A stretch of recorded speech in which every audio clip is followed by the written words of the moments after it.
going to do something meaningful with my life, that I wanted to contribute to Africa, that I wanted to be Africa's solution. And what I knew at that time was that I wanted to work for the United Nations. It was a crazy dream. I arrived one afternoon at Heathrow Airport.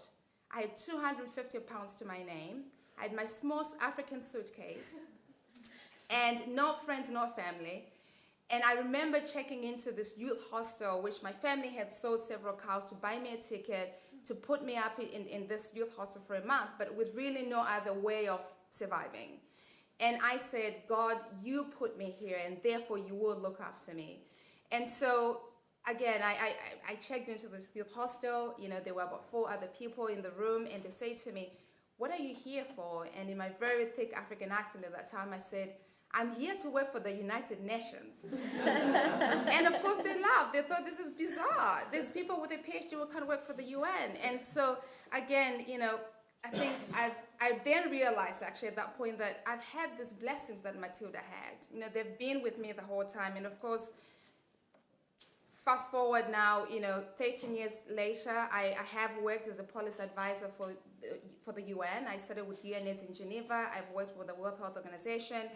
And at that time as well, so, you know, when I went into the UN with my own personal story, I actually thought that the biggest issue with Africa was that we just needed to have more aid. You know, we needed to, you know, if only we had a bit more money, then everything would be fine. And this was going to address the challenges. And I had an epiphany. I mean, there I was working for the UN. I was a donor in my own continent.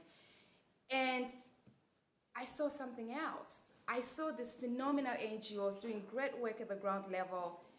And I immediately realized that that was not the issue. There was also something at the leadership level. We needed to address that, and I needed to be part of that solution. And so I transitioned. I applied to LSE, started a master's in politics. And with all humility, I think that's sort of my next transition is to really figure out how to move back to the continent, how to take that leadership role. And so, you know, I mean, it's been a very blessed life, I have to say. And along the way, I worked at the World Bank. I also founded my own nonprofit organization, Africa IQ, which is really a social impact organization, because again, I realized that I didn't need to drive more aid into Africa. I needed to really take a look at Africa, leverage the current rise of Africa to drive more investment, to build economies, to transition Africa. And really my mission is to create an Africa beyond aid. So for me, in terms of my journey, the important thing has always been identifying my own goals.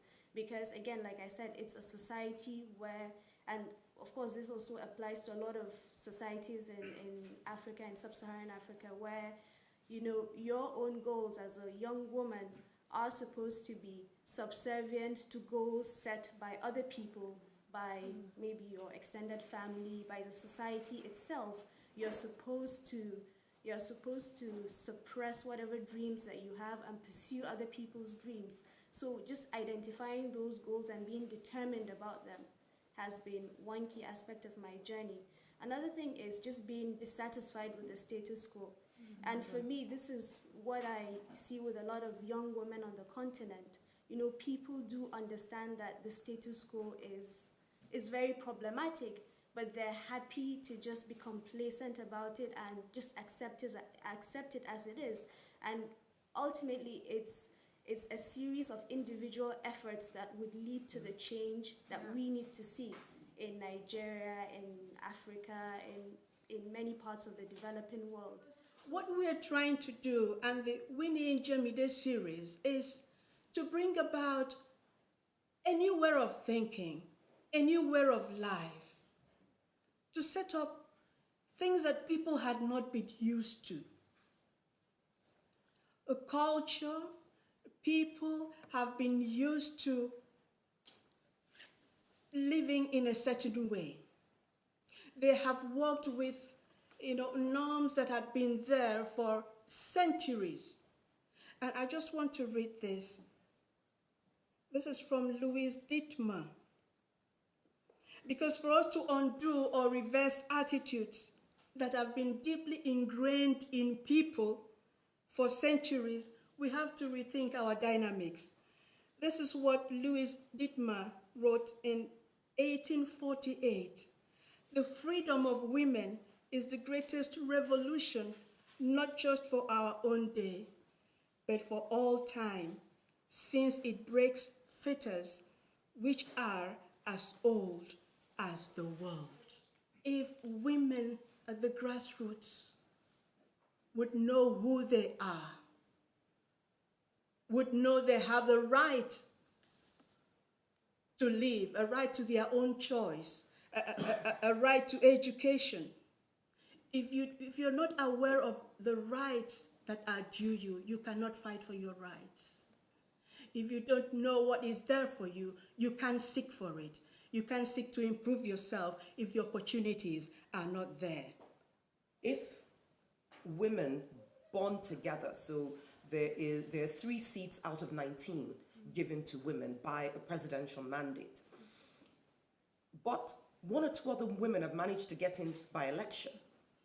Even amongst the women, there's some measure of disdain. Those who were elected versus those who got in by default. And so part of what we do is to try and sort of, shall I say, oil the wheel. And as we continue to talk about a quota system, because we think that there is some benefit to it, we meet resistance. But to just say, you know what, let's get in. Let's get a foot in the door.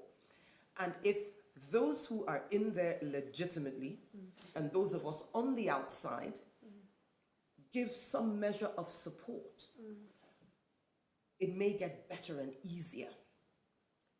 And eventually, we will find that there is not as much a need for a quota as there now becomes an opening for you to stand independently and run for elections or elective positions. I'm so glad to also have Dudzai here, who comes from a pharmacy and a health sector background, and your engagement in that sector and in your research, my understanding is that it's not focused on women's issues specifically. So what does it look like for you to objectively engage with your academic discipline without having a specific women's focus in it? And again, I mean, Zainab, you have a similar engagement. You write about democracy in Africa. Again, just a field. You're not talking specifically about women.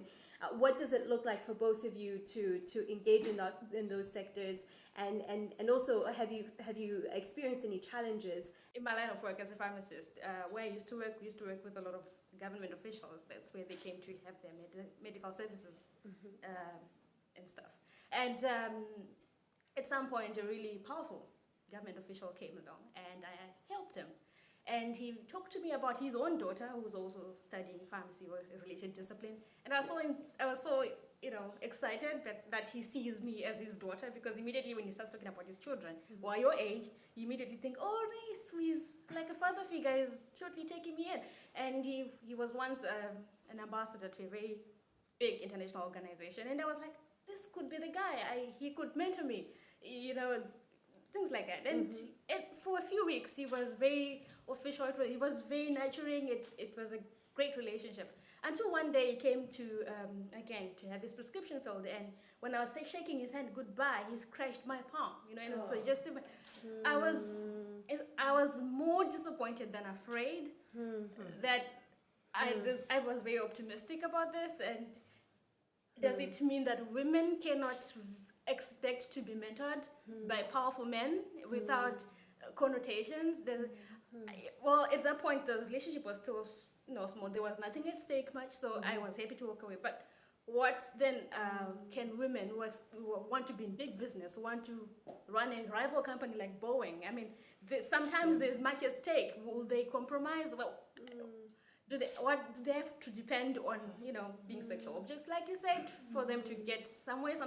I mean, it doesn't have to depend on that. We can stand on our own, can't we? For me, to be honest, the challenges mostly revolve around proving yourself to the society, to not only men, but also to women as well. For me, as you said, actually, I don't always engage directly with women-related issues. I do sometimes, but that is not the main thing that I do. But the thing is, the few times that you tend to do that, you'd be surprised at the reaction. As Winnie The had said, response. yes, the reaction and the response. Sometimes people are like, oh yes, this is a very valid issue you're raising. We need more women to speak about women's issues. You know, yes, there's a problem of gender inequality, there's the active disempowerment of women, etc., etc. But then sometimes there's also a backlash, and that backlash can be overt or covert as well. And then you'd be very surprised that a lot of the backlash comes from other women. It comes from other women, even your peers sometimes, because there are set mindsets that need to change. I mean, we don't have to completely flip them, but they need to evolve at some point. You understand? And particularly with, or sometimes with older generation women, I think there's that issue of trust as well, because they feel that empowered women are sometimes a threat to cherished values. And of course, those values are important, but then values and norms are quite different, actually. And I think that is the problem. People do not make that distinction very well. The fact that, yes, some norms are destructive and they need to change or evolve, but they do not, their change and evolution do not necessarily have to affect values, those cherished values. A few women have come to me as victims, and I say to them, you are victors. I think it's having an understanding where the younger generation and the older generation can come together and understand each other. An avenue where the older generation can pass down some values to the younger generation and can also pick up from the younger generation. I tell you, if not for my daughter, I wouldn't have been here today. Because I said to her, I have nothing to say. I like to hide behind the microphone. She said, Mommy, you are going. We're glad she said that. So the older generation have a lot to take from the younger generation.